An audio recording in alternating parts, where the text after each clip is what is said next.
Hey, this is Randy Ripke, the developer of TASbillerCloud. This is going to be a nice, short, sweet video for many of you who have been asking about how to use the assets to maintain your DID number inventory, which is kind of a challenge for all of us because most of us have hundreds of these numbers and you're trying to keep track of what your SIP vendor is billing you for versus what you actually need and have in the system and what you have available and what you're using and so forth. So let me show you how I do this. First of all, in File Maintenance, you're going to go into Miscellaneous and then go to the Assets tab.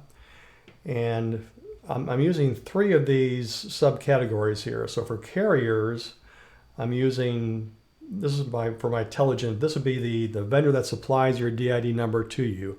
I only have one. Some of you have two or three or more. So I would put your DID number vendor in the carriers section here. On descriptions, I have two different types of DID numbers. I have just your regular DID numbers, and I have toll-free numbers. And then manufacturers I don't use, but I do use status for available and assigned. Now let me show you what that looks like. So I can go into File Maintenance under Assets, and here are all of my assets. This is all in order of the number itself. And what I can do is I can sort this if I want to and see just my toll-free numbers and see who has those. Or I can sort by which ones are assigned or which ones are available and see the ones that are available. And most importantly, I can go into Customer Maintenance and bring up any of my clients.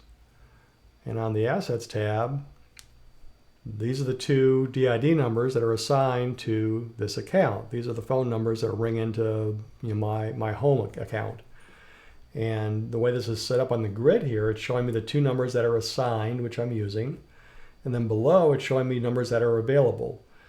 So if I were setting up a new account and there was nothing here, what I can do is take one of the numbers from down below and move it up here. Like say I want to move this one toll-free number I have up into this account and actually use it. I can just click on that arrow button and there it is up here. I would go in here and edit it and change the status to assigned.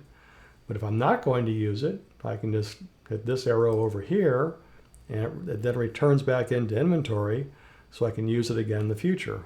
There it is right there.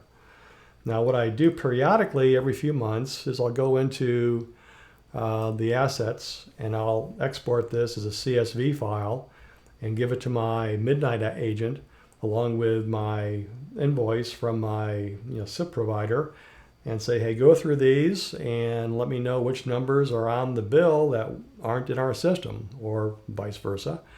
And let me know what's going on, and that way I can clean up whatever I might be billed for that I'm not using versus numbers that I want to keep for myself. So I hope this is a help to you. This nice short quick video. Hope you enjoy it. Thank you. Have a good weekend.